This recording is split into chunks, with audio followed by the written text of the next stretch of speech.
Welcome to D.I.C.E Conversations, an ongoing series of talks and panels hosted by the Academy of Interactive Arts and Sciences.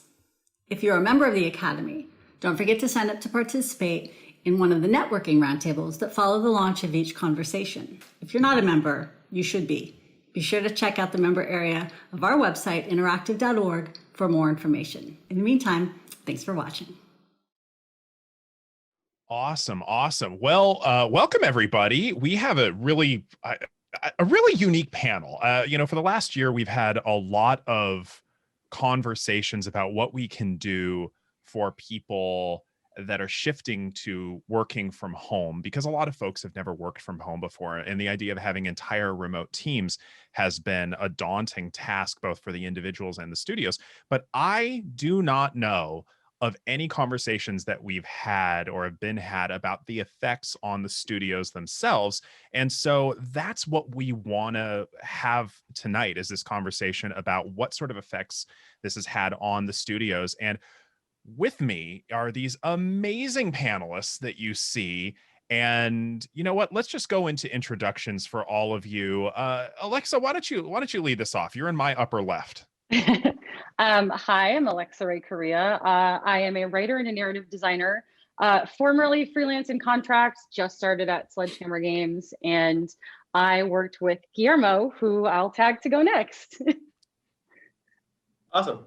I'm Guillermo Vizcaíno. Thank you, Alexa. I'm head of PR and marketing. I'm also lead writer and video producer at a small independent studio in the northern part of Mexico called Lienzo. So yeah, that's me.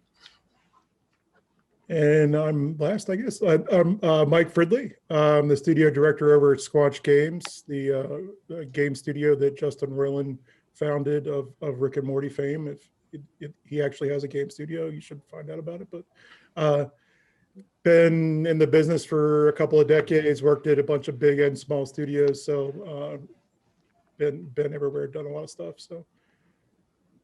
That's awesome. And I am Rafael Bocamazzo, better known as Dr. B. I'm a doctor of clinical psychology. I'm the clinical director of TakeThis.org. Since 2012, we've been helping the game industry learn about mental health needs and the stigma surrounding it. And we love doing all sorts of wonderful educational stuff. And this is one of the things we love to do. And so I don't have a question really to lead this off with for the three of you. I just want to ask, how you doing? Anything been going on? Oh, you know. Surviving, man, surviving. The last year, that's been my favorite question to answer and ask on every video call ever. It's like, how you doing? Well, early on, it's like, well, the world may be coming to an end, but other than that, great. It's been a adjustment to the new reality.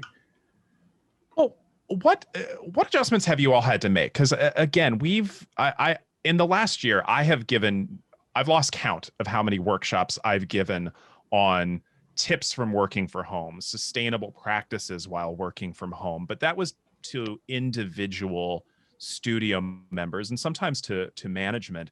But from a policy and procedure and just macro level, what changes have you all had to make? Well, I'll go first. So I actually, when the pandemic started, I was a freelancer contractor. So I was juggling a lot of clients. And because we were no longer traveling, I was doing all that work in my apartment. Now I live in a one bed with my fiance, who also at the time worked for a high profile game studio with a lot of NDA'd stuff. So both of us are NDA'd to the nines and trying to figure out a way to share a workspace in a way that we weren't hearing or could possibly alert anyone we were working with that like there was a possibility that somebody else might hear them. And it was extremely challenging. And quite frankly, I'm surprised we're still getting married after that year. So we're doing okay, and we did it. So it's going to be a solid marriage if you can laugh. Seriously. I believe it. Michael, Guillermo, what about you? I mean,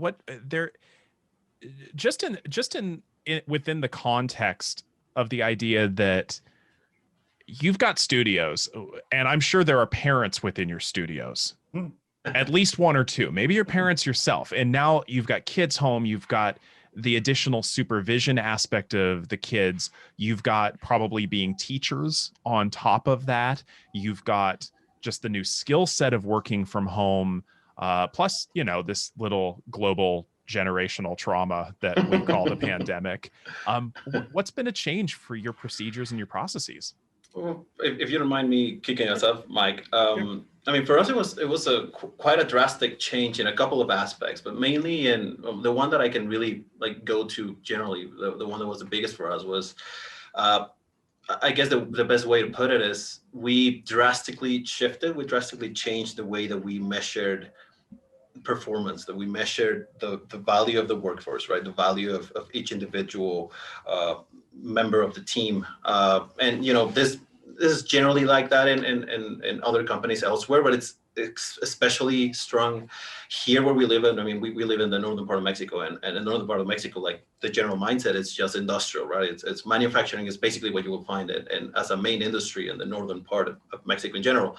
And so, you know, time taking and scheduling and you know, we find ourselves, we used to be in this position where we used to value each one of our workers in by the amount of time or the amount of hours spent sitting in front of a computer, or the number of hours that they spent literally sitting in front of something working. And that drastically changed after the pandemic, right? Especially during the pandemic, because we were no longer, you know, needing to go to an actual physical space and having to put our, you know, a little fingerprint in this Mission Impossible style machine that would, you know, track our ins and outs and whatnot. That changed, and you know, we needed a new way to measure how we worked, and that turned into a more of a results-oriented system that kind of like when you talk about it, it's like, sure, that's like the idea, that's obvious. It wasn't obvious back then, and it is now. And that was, I think, the one big change that we had to go through, where, you know, we at the end of the day, we sit down and we see, okay, what we do, what are we doing, and how are we doing it, and how much of a progress are we doing, and that's basically our daily like progress measurer, rather than time, because time is really unreliable as a measure of you know, progress, and even more so as a measure of value for each individual member of the team. Oh yeah, and I mean, just to one of the things that research has shown is the idea that we all know what absenteeism, but not everybody knows what presenteeism, the amount of time that's wasted and productivity lost, and people being physically present at work but they're not really doing work, is, especially due to mental health concerns, is just, it's a staggering cost in both human cost and just revenue lost. I want to come back to this and figure out how you did some of that stuff, because that's impressive. Michael, what shifts have you seen? Squatch is a little bit different of changes. We were already kind of a remote-ish studio. We were kind of co-located in Raleigh, North Carolina, and Burbank, California. So we're, you know, 3 hours apart from each other already. We already had a couple of random folks in like Texas and Georgia, so we were already a little spread out. And so we were kind of used to having to lean on Slack and lean on video chat and lean on kind of tools to share progress and collaborate asynchronously before the pandemic. And what we thought we knew, it just got multiplied by 100 once the pandemic hit, because the importance of hallway conversations and the ability to whiteboard and brainstorm, and especially with the product that we were working towards our first playable. And so we were, you know, early in pre-production, working on first playable, a lot of ideation, a lot of stuff's getting thrown out. And without that face-to-face interaction, it was tougher to, you know, get around people's egos, or you kill the babies that designers didn't want to kill. Like, there's all those things are harder when you can't read people's body languages easily, or have a conversation with them in the kitchen beforehand. It's like, hey, that was a great idea, it just doesn't work. But so we had to lean more on kind of forcing people into video conference. Like, everybody still has their camera on all the time when we talk. I know that's not uniform across a bunch of studios. I've talked to other folks. They're like, nobody turns their cameras on anymore, but we've been really good about trying to enforce the please turn on your camera. no matter how bad you look, you don't look as bad as I do. So please just turn it on. And You're having contests for who can look worst on camera? no, that's a good idea. It sounds like something right up our alley too. But you know, the virtual background thing became funny for a while for us. So there's like all different kind of ways to try to get people to participate in that. You know, and I'm a big hands talker, so I talk with my hands and I talk with body language. So it's being able to stay on camera as much as we can without interrupting people's work has been important. We also looked at other asynchronous ways to do things like recording video that you can watch at any time instead of like forcing everybody into the same time zone. Just stuff like that. And then the importance of kind of showing what you're working on became a lot bigger at our studio because you weren't able to see work in progress as easily. You could just do an over-the-shoulder review or do any of that stuff that we were able to do when we're in the studio. So, you know, we started doing regular show and tells on Fridays where we show off all of our work and people can view everything that, like whether it's art or design or programming, anything that they feel like they want to show off and let the team know what they've been working on. We set aside an hour every Friday to do that. And it becomes kind of a team building thing too. So we feel a little bit more connected that way. But it's not something we did before. It's something we had to take on because of the kind of the pandemic. There's been good stuff too. Like we've also been able to recruit all over the country and out of the country and stuff like that has been great. But yeah, it's been a little bit of a struggle. So it almost sounds like you had to go to a performance, an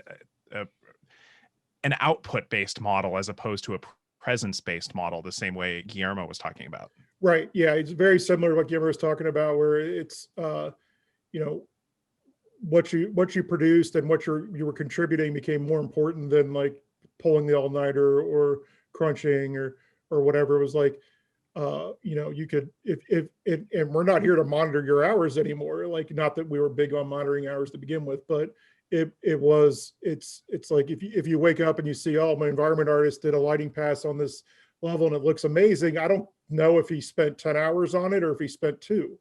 All I know is that like it looks amazing and that dude deserves some props. And we've become a studio that kind of values what we can see in the game more. And it's definitely talked about as game makers for decades. It's always show me, don't tell me. Let me see it in the game. Are you play? And we like I'm a producer by trade, and we constantly are yelling at designers and artists, please play the game. Please just open it up and play the game because your stuff looks different in game than you think it does. And now it's since it's results driven, people are playing the game more. They're looking to see how their stuff's coming off to everybody because we're playing it to get feedback from other people more, and their stuff is showing up in game, so they care about it more, how it's portrayed in game. So it's been weirdly beneficial to like the overall quality of our game has gotten much better. So Guillermo, how are you all shifting for this? Because you mentioned going to this more results driven as opposed to just hourly clocking in with your thumbprint kind of model. Well, I mean, it was definitely like in our case, you know, as opposed to Michael's, it was a radical shift. I mean, because we were just ingrained with this idea that that's just the way things were, right? That's how things were. And you go in and you log in and then you log out when you go eat and then you log back in when you come from meeting and then you log back out, hopefully 8 hours later. And that's basically how things were. And then, you know, things changed it. And I guess like the main thing that changed, because again, I mean, we're creatives and we kind of like schedules is not really our thing. And we'll have the occasional, you know, 12 p.m., you know, late wake upper and like that would be normal even before the pandemic. But in general, just being in this new environment where we were forced into remote work, I don't know, it's really hard to put into words how much of our mindset needed to change. First of all, what I mentioned, right, the results. But secondly, just the way, as Michael actually very, very well put earlier, the interaction that you have with your coworkers changed radically, and in 2 ways, right? The ones that you generally interact with, you no longer do, and so that relationship changes a lot. But also the ones that you generally don't interact a lot with, now you all of a sudden are in a similar a kind of dynamic, right? Everyone's in the same playing field. Everyone's in the same type of, same amount of communication, same amount of meetings, same amount of everything. And there's no longer this, I talk mostly with the guys at my sides as opposed to the guys at the other end of the room. That's gone now. And that changes a lot of the amount of input that I get from my animators, for instance. It's radically different from the one I used to have before the pandemic. Also the creation of spaces. Things like, for instance, in our case with Alexa, right? Having someone that comes into the current project that comes from the outside, or even another example, our lead programmer is not actually based in the same city as us, he's somewhere else. And so the amount of time and the amount of communication we get to have with them, creating these virtual spaces, it's so much more rich that what we would have been able to have prior, right? Even if you were to schedule a meeting room or a meeting in a meeting room or something like that, now we get to talk at, I don't know, 6 p.m., 7 p.m., 8 p.m., and it's just a Skype call away. And that really changes a lot of how we construct, of how we build, of how we go about making a game, of how we go about getting to that sweet spot for creativity, which we never had before, and we'd never realized that we didn't have before. And that was a huge finding for us. Well, and so one of there's two things I'm picking up on as everybody's talking about this thing, and one is a shift in sort of interpersonal connectivity. The connections that you're making within the office are going to be very different. Even for a team like Michael's, who's been largely working remotely, the qualitative aspects of those interactions have changed. There's a lot more collaboration. There's a lot more show and tell in a way that there wasn't before. And very specifically, I know that Alexa and Guillermo, you two have a lot to say on how this has the potential to really kickstart and put a jet engine on that interpersonal connectivity. You want to take this away, Alexa? I will. I'm thinking about everything, and my heart is just beating so fast right now, just thinking about everything we went through and everything we put together. So we started working together on Aztec in 2019, and then in 2020, literally I think it was maybe 3 weeks before lockdown, Guillermo was here. He was in San Francisco, and they were doing pitching, and we had dinner together, and we got to chat and stuff. And that was the first time I think we'd seen each other in person in a year. And I had plans to come down to Chihuahua, and we were gonna keep working together, and then the pandemic happened, everything shut down. And over the course of the year, as things kept going and it was clear it wasn't gonna be 2 weeks, it wasn't gonna be a month, a lot was happening in our lives, the global trauma. I personally suffer from mental illness. I have panic disorder, I have anxiety.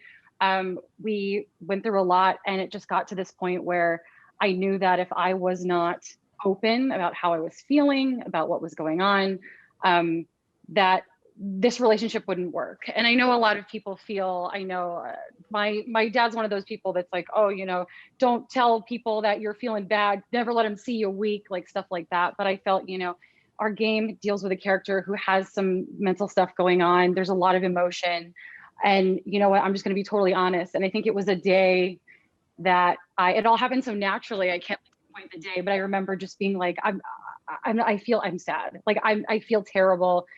This is really weighing on me. I just need to take a step back and take a breath. And Guillermo was like, yeah, I'm here.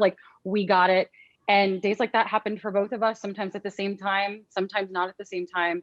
And I think what ended up happening is that shared vulnerability, being open. I relaxed a lot. I know our camaraderie strengthened, and we like to say that we finished this game by carrying each other up Mount Doom. That's the metaphor we have, because by the end, not that the game was really hard to make or anything, or it was bad, but the emotional weight of the story we were telling and the emotional weight of what we were dealing with at the same time, it took both of us carrying each other to get to that finish line. And I really think what came out of it is, pressure made diamonds. I really think that shared vulnerability allowed us to make something very special.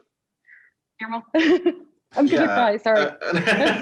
No, totally. And just expanding on that same idea, I mean, creating, like, I don't know if that would have been possible without this spaces that we're talking about existing, right? And being able to craft, oddly enough, a remote dynamic for work that ended up being so intimate and so open and so vulnerable, allowed us to push that, creative side to places where we didn't think we would be able to push it. And being able to, and in this very, very particular case, we're, at least I consider myself extremely fortunate that I got to share it with someone with a similar mindset, and with someone that, that we had the capability of being open with, and things like that. And, at the end of the day, having this spaces and having this openness allowed us to, and maybe I'm going to get into a little bit of a more of a writer kind of like mindset here, but generally when you think of characters, people think that when you're talking about characters, it's you voicing them, right? That they're basically talking because of you, right? And you get eventually, after a lot of work, to one fantastic sweet spot when it's characters just talking by themselves because they've become so alive, and that's fantastic, like the goal and whatever. But we reached a point where the characters were talking for us, in a way that a lot of the introspection that came with, weighing down on the pandemic and weighing down on the personal. And in my very personal case, I lost my dad very early on in the pandemic, and it was like a very, very big moment for me in terms of trauma and sadness and whatnot. And oddly enough, we found ourselves doing a game about an Aztec girl that loses her father, and she deals with the grief and the guilt and the pain and like a lot of very similar things. And now it's an odd position to be on. And I feel like there's two ways of looking at it, right? You either let it be painful and beat down on you, or you use it as a cathartic vehicle. And I guess that's the way that we ended up using it. And at some point, going back to my metaphor, it became this weird moment where our characters were just out loud in the game voicing what we were thinking about on the inside, right? And things that I was feeling, and things that Alexa was feeling. And they become this beautiful dialogues that, they intertwine with a variety of things. And I mean, at the end, the game's about beating gods and like other stuff, but the very core of it, that heart, it's only possible because we were able to find and to craft this very magical safe space. That's only possible by being in this weird remote situation that we never thought we would have. Well, yeah, and I mean, shared experience, shared struggles does create a sense of connection. I mean, you find that with groups who go through all sorts of hardships. But one of my questions for you, especially, well, actually, all of you, because Michael, I know when we talked previously, you mentioned that being a sort of LA based and North Carolina based studio already, you're used to working with writers and being in the writer bullpen and throwing out ideas in a way that's sort of, here I am, is it good, is it not, I'm okay with that. There's a certain safety there already. How do you craft that? Because like Alexa said, there still exists substantial stigma about, well, admitting your emotions in a studio environment. This is a workplace. This is not a place for emotions. How do you craft that place of safe, shared experience where people can just be open? Yeah, I know exactly what you're talking about. And for us, it really comes from the top down, and I mean, there's definitely vulnerability, but it's more intimacy than anything for us.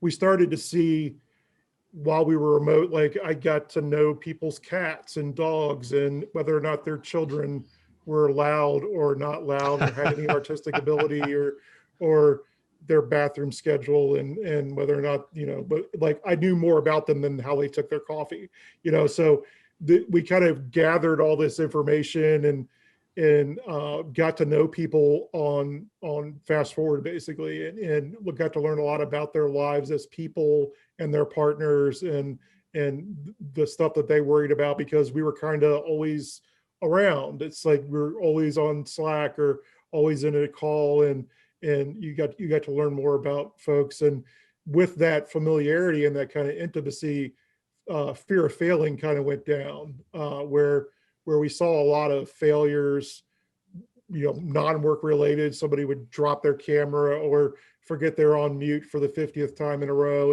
And after you've gone through enough of that, it's like, oh, well, we're just like family at this point. I hate to use that word, but that closeness was like, I'm going to forgive like little issues or little quabbles a lot easier because I feel like that I'm closer to you now. And I have a more friend relationship than just a coworker that I know. And like, so it removed that stigma of pitching bad ideas or pitching things that may not land or are completely off base. And we're kind of a quirky studio to begin with, where there's not a lot out of bounds at our studio. This is probably the longest I've gone without cursing on a video call since the pandemic. But like the idea that there, it didn't necessarily need that. We didn't like create a safe space purposefully. Like we didn't create a space that's like, okay, we could fail. It just became like, oh, well, I saw you just yesterday pitch a really bad idea in some group hangout that we were in, but I didn't say anything. Now you're not going to say anything about it if I fail in my pitch. So it was like, and for me, it was weird because I moved to California a month or two. I started the studio 2 weeks before the pandemic started. So I didn't know anyone. Like I'd moved to from Boulder to LA and on Valentine's Day, and started March 1st as my first day. So I came in, had to get to know all the process, all the people, plus like all the overhead of management. But then I don't know where good tacos are yet. I haven't been anywhere. Like I don't know where people are, where they go to do things. But like, so I got to learn about the entire studio through Slack and through video chat and Zoom. And like so that kind of forced intimacy and forced familiarity was great for me, actually, because it fast forwarded like my learning curve for everybody in the studio. It's like, oh, I can just hit you on Slack and do a quick video chat, and like you weren't expecting me. It wasn't like a scheduled one-on-one in my office where it's real formal. It was just, I was able to learn more about people because we were forced to use these tools now to get to know each other and kind of communicate. Wow. So Alexa and Guillermo, how did this come about for the two of you? Because Alexa, you mentioned that, you've got these internalized messages from growing up that you don't talk about some of your struggles. You don't talk about your challenges, but here you were saying, just laying it all out there. Here are my challenges. How did that, how? I think it was a combination of what was happening outside, so the world, and then what was happening internally in our game. Because there's a lot, without giving a lot away, there's a lot of instances where people are either, our main character, Ashley, kind of a tough girl, very emotionally complex, but she would hide from people. So she would hide what she was feeling from, her mother, from her best friend. And I think we were at the point in the script where we were trying to come up with, trying to work around a conflict we had in our plot between Ashley and her best friend, Teppo. And he's trying to help her, and she wants his help and loves him dearly, but doesn't want him to get involved in like her stuff. And her whole reasoning is like, this is my burden to bear. This is my struggle. I would just be burdening him as well. And also, if he sees that I'm weak, maybe he won't want to hang out with me anymore. Like all the complexities that come with those feelings of like, if I'm vulnerable, what if that other person doesn't accept me when I'm vulnerable? And they're like, oh, she's not who she thinks she was. So we were working on that. And I had personally hit a limit with the pandemic. My brain was just fried. I had filled my life with, work and other things, trying to band-aid the fact that I wasn't seeing people and I hadn't seen my family and just all of this other stuff. And I think I literally said to him, like, we had like a scene due, and I was like, you know what, I can't right now. I just need a little bit. And he was like, I got it, don't worry about it. And I came back a few days later, and there was a draft, and we went through it together, and we changed some things. And after that, I was able to come back stronger. And I think he had days like that too. And I think there's so much power in being able to turn to someone and say, I just can't right now. And then that person saying, don't worry, like, I've got it. Like the fact that we had created, a space where we had that time to heal meant that when we had our time, we came back and everything was just better. Like we were able to, we were also braver about putting those feelings on paper.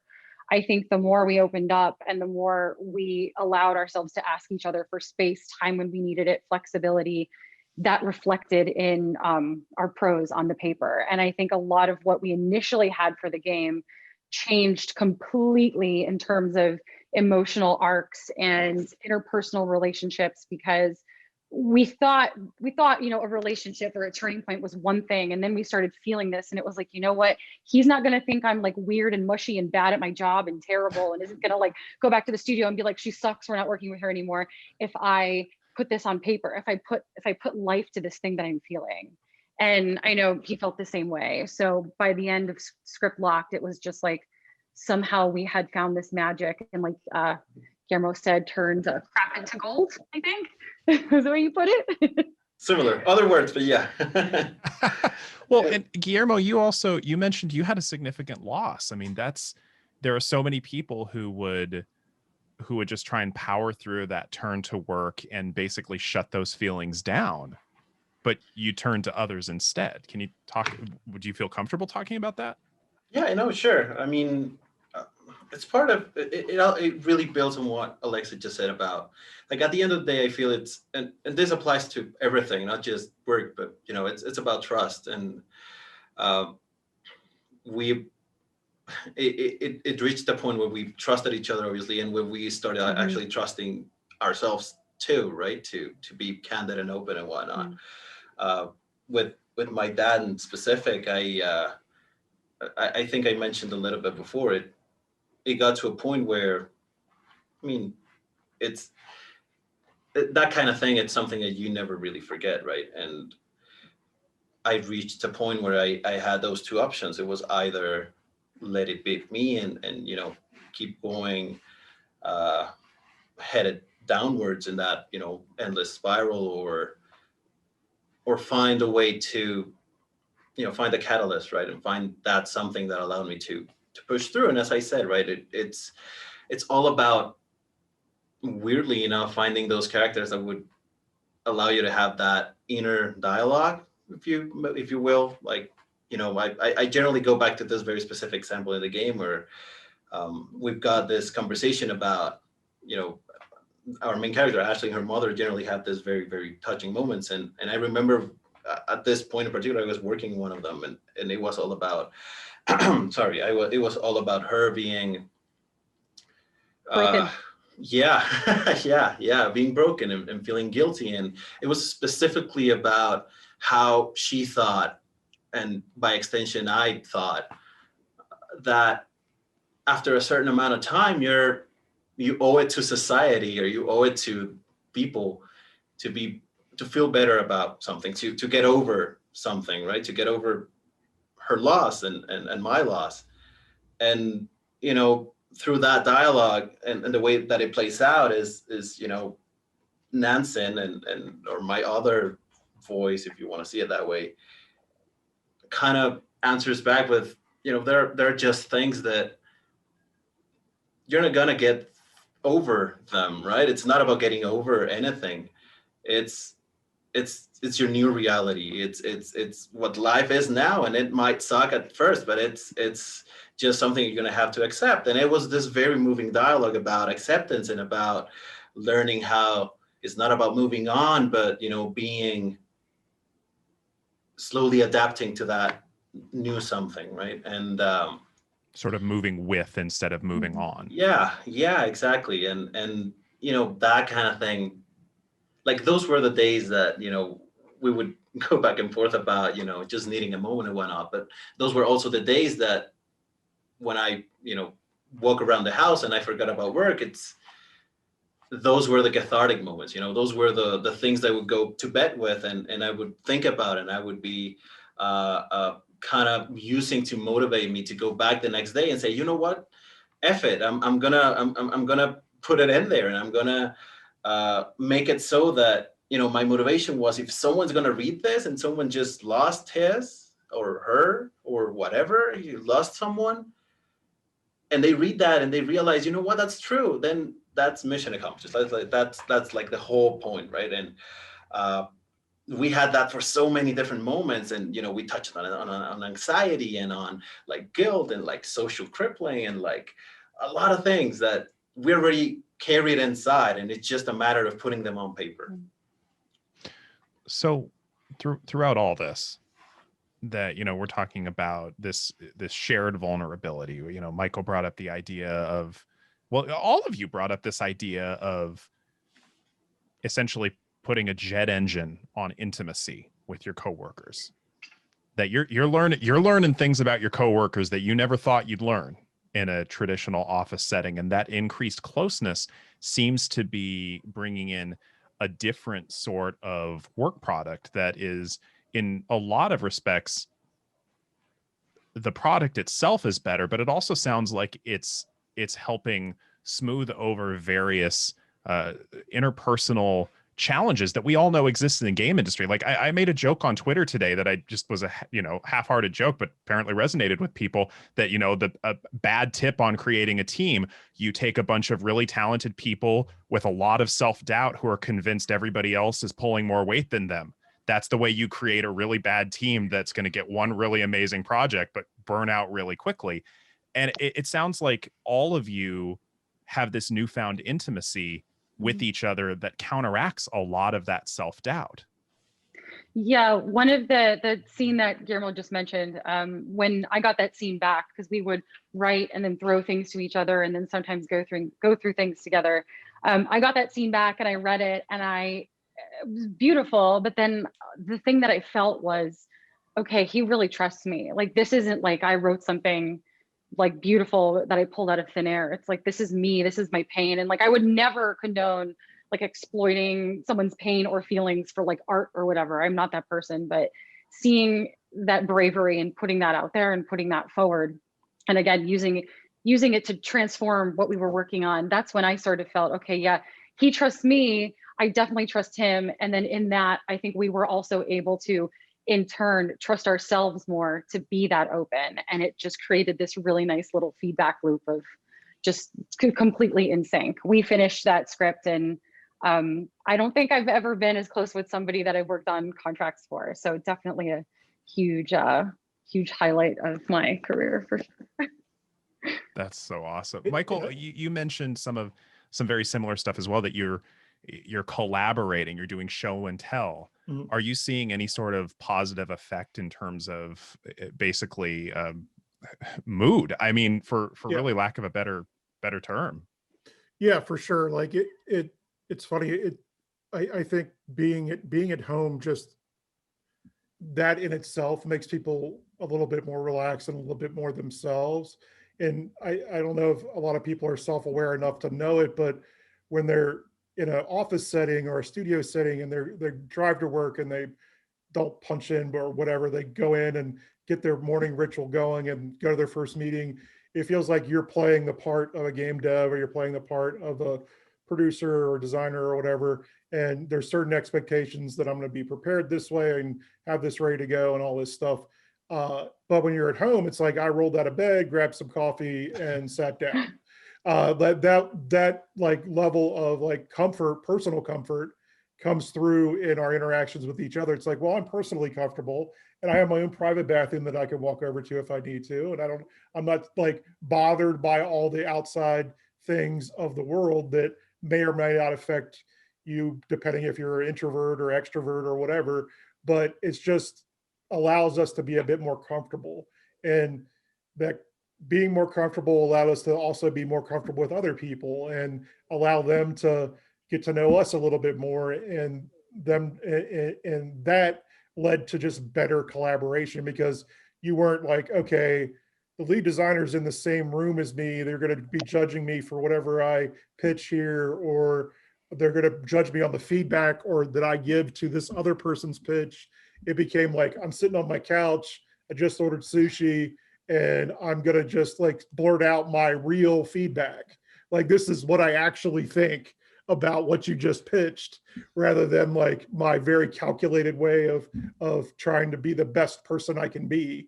It's like, okay, that was just real. And the end product became something that was like we would have got to eventually. It just took a lot longer to get through all the office BS and politics, and depending on your studio, there's if you have a lot of like climbers in your studio, like there's all these different things that can get in the way of just like, I just want an honest answer from people and honest feedback, and just make the best thing we can make.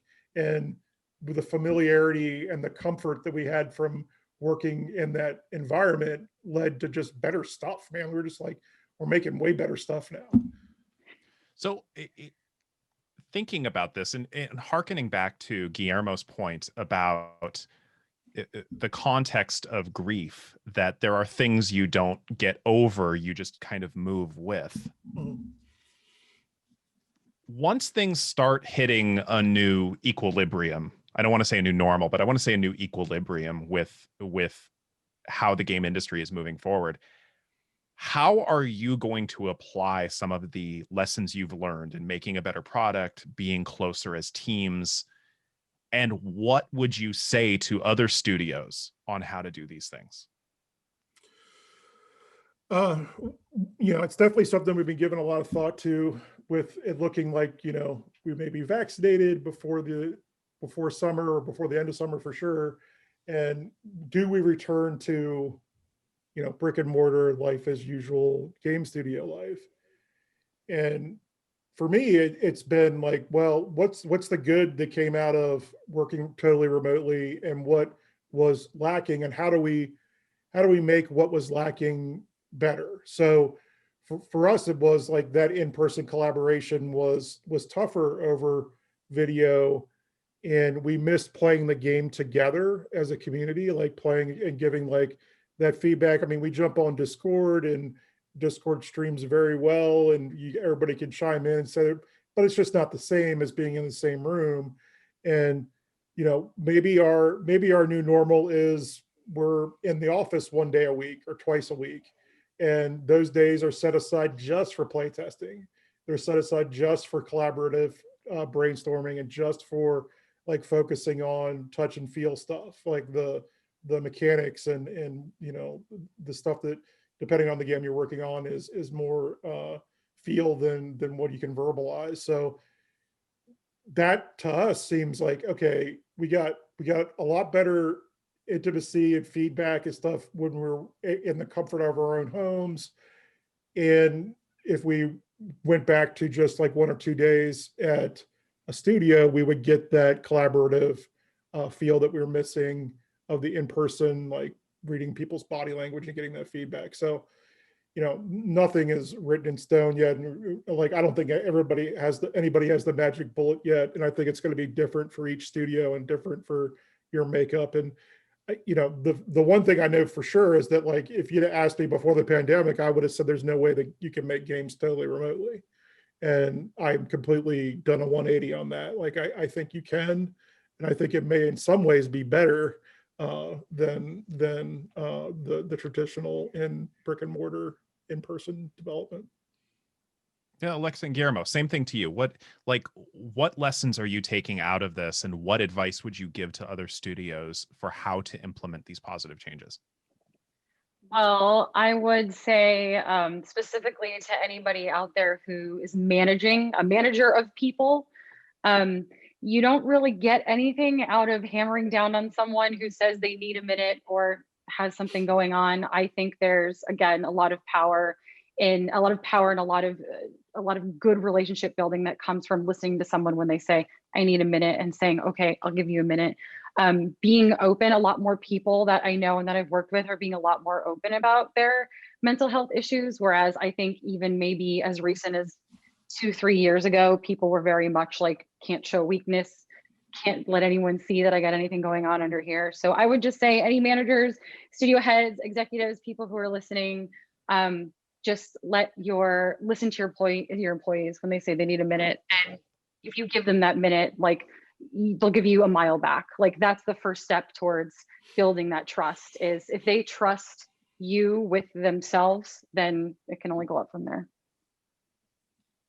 Yeah, agreed. And I mean, the only thing they can really add, because I mean, that's about it. Trust is perhaps a little bit of what I started with, which is how we value our workforce, the type of measurements that we use the type of metrics that we use to, see how much performance we're getting out of everyone or how much value we're getting out of everyone. That's important.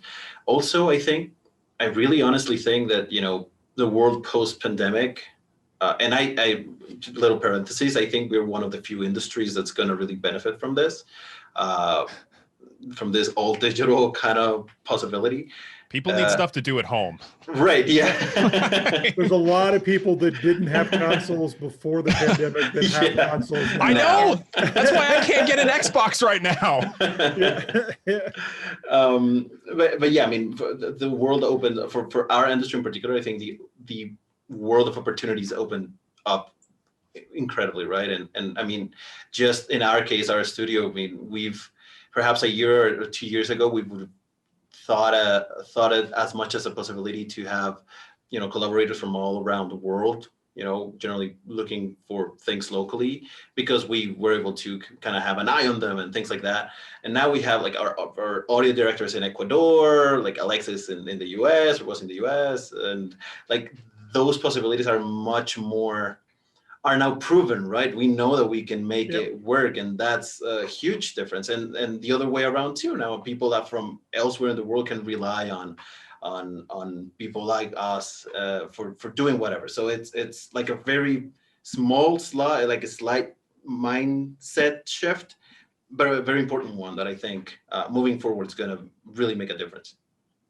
That's awesome. That's awesome. So I like to end a lot of my panels with the same question. And that is, because there's a lot that we went over already. I mean, we've gone over the idea of increased intimacy, the idea of building of trust, the idea that carrying each other to a shared goal creates a better product than, a bunch of individuals who are working collectively and very individually. We've talked about a lot, but if people can only remember one thing from this panel, what would you want it to be?